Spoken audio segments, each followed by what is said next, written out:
बिस्मिल्लाहिर्रहमानिर्रहीम।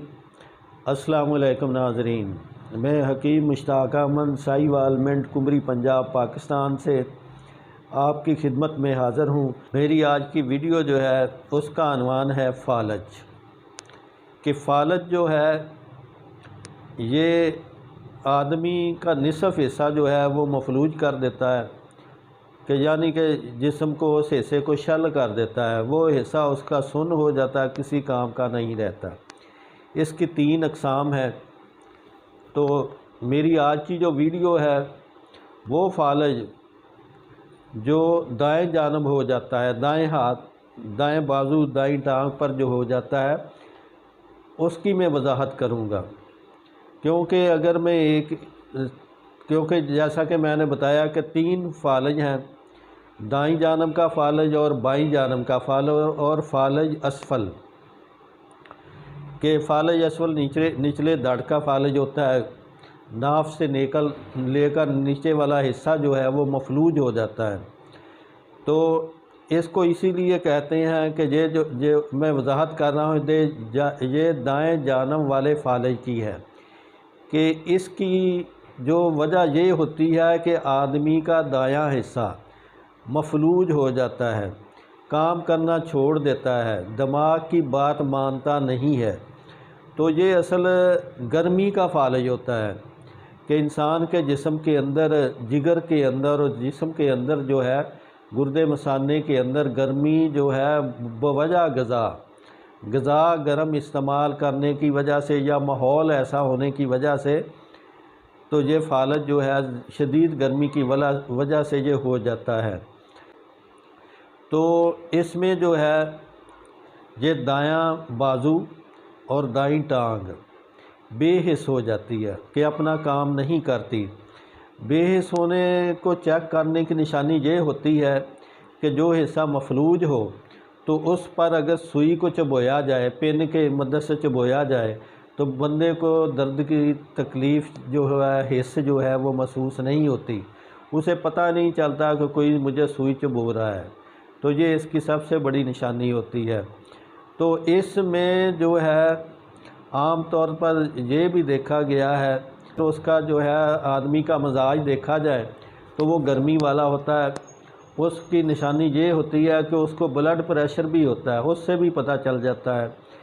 तो इसलिए ऐसे फ़ालज में गर्म चीज़ों का इस्तेमाल नहीं करना चाहिए, बल्कि इसके लिए ठंडी चीज़ों का इस्तेमाल करना चाहिए।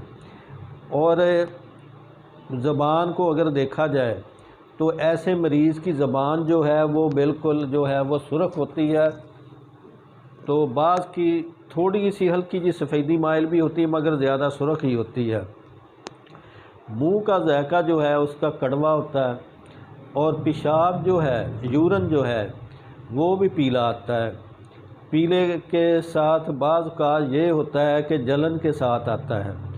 पेशाब जो है वो कतरा कतरा तंगी के साथ आता है। तो आज मरीज़ बताता है कि मुझे पेशाब इस तरह आ रहा है। तो ये निशानियां ज़हन में रखें। फिर उसके अलावा जो है कि आदमी जो है कि उस पर ये चीज़ क्यों होती है। बाज़ का ऐसे मरीज़ होते हैं वो असल में इनका मजाज गर्म होता है, वो सूरत अंजाल के शिकार होते हैं। सूरत अंजाल की वजह से वो ऐसी दवाइयाँ खाते हैं तो वो जब किसी अनाड़ी आदमी के पास जाते हैं तो ज़्यादा वो उनको गर्म चीज़ें दे देता है। गर्म चीज़ें ज़्यादा देने की वजह से उसके खून का दबाव जो है वो बढ़ जाता है। तो ये फ़ालज जो है वो फिर वो कसरत जमा करता है। कसरत जमा की वजह से जो है वो इस मर्ज़ का शिकार हो जाता है। ये भी एक बड़ी वजह देखी गई है। कुछ लोग ऐसे भी हैं जो गर्म माहौल में काम करते हैं, मसलन भट्टे के मज़दूर जो होते हैं या लोहे की ढलाई करने वाले जो कारखाने हैं, उनके जो मज़दूर होते हैं उनको अक्सर ये फ़ालज होता है। या वो लोग जो ज़्यादा जो है वो दोपहर के वक्त जो है ऐसे काम उनके हैं जिनको वो धूप में ज़्यादा करते हैं, तो ये चीज़ इस चीज़ का सबब बन जाती है। तो इसके लिए जो चीज़ें इस्तेमाल करनी चाहिए खाने वाली और अद्वियात, अब मैं उनकी तरफ आता हूँ ताकि लोग जो है वो इसकी अलामतें वगैरह तो मैंने आपको सभी बता दी हैं। अब मैं इसके इलाज की तरफ आता हूँ। तो इलाज में सबसे पहले ये करें कि उसे गाजर का मुरब्बा सुबह नहार जो है वो गाजर का मुरब्बा धोकर खिलाएं। उस मुरब्बे में जो है ये भी कर सकते हैं बादामों की चटनी बनाकर और साथ शहद मिलाकर वो भी खिला सकते हैं, क्योंकि खून का ज़्यादा दबाव जो है वो जिगर ही की तरफ होता है और दिमाग जो है वो मुकम्मल तौर पर कमज़ोर हो चुका होता है। तो दिमाग के पास जो इतनी ताकत नहीं होती कि उसके असाब जो है वो काम कर सकें, तो इसलिए उसको ज़्यादा जो है वो ठंडी चीज़ें इस्तेमाल कराएं। उसके लिए एक जो मैं नुस्खा इस्तेमाल करता हूँ, ज्वार मोरा जो होता है चांदी वाला वो ले और उसको ज्वार शाही लेकर उसके अंदर रख कर जो है 2-3 चावल के करीब सुबह निहार खिलाया करें।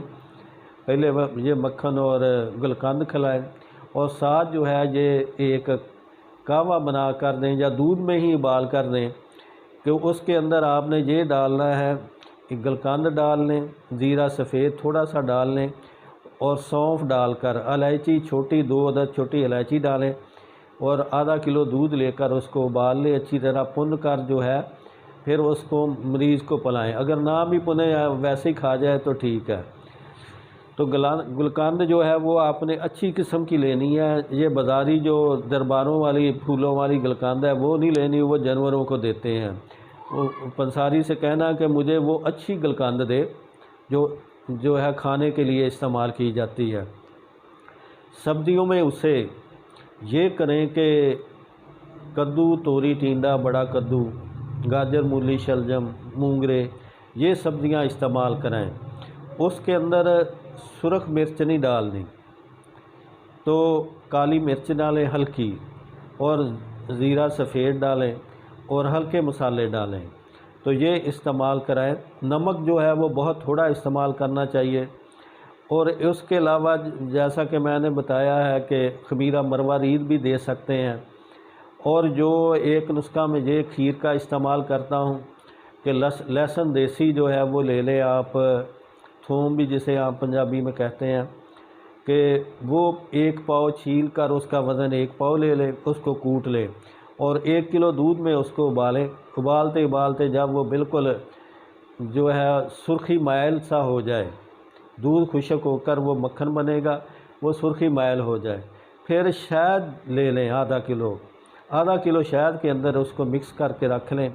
इसकी चम्मच जो है सुबह शाम इस्तेमाल करें तो इंशाअल्लाह जो है वो मरीज़ चंद दिनों में, जो एक बंदा बेकार हो चुका होता है, ज़माने में किसी काम का नहीं होता, वो अपने आप को मरीज़ और लाचार बेबस मजबूर समझता है, तो वो इंशाअल्लाह अपने काम करने के काबिल हो जाएगा। वो बेहतरीन जो है वो अपनी ज़िंदगी गुजारेगा।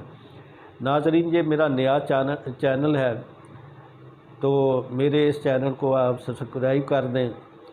तो ये अल शाफ़ी तिब्बी चैनल इस नाम से मैंने इस चैनल को बनाया है, क्योंकि पहला मेरा जो चैनल हैक हो गया तो इसलिए मजबूरन ये बनाना पड़ा। इंशाअल्लाह इस पर मैं वीडियो अच्छी देता रहूँगा। बाकी अगर आपने कोई मालूमात मुझसे लेनी हो, पूछनी हो, तो बिला झिझक बगैर किसी परेशानी के आप मुझसे पूछ सकते हैं। तो ये मेरे नंबर पीछे ये दिए हुए हैं, तो इन नंबरों पे किसी पे कॉल, व्हाट्सएप पे कॉल कर लें या फ़ोन पे कॉल कर लें, तो इंशाअल्लाह मैं आपको मुकम्मल आगाही दूँगा। तो अल्लाह खैर करेगा इंशाअल्लाह। शुक्रिया। हकीम इश्ताक अमन।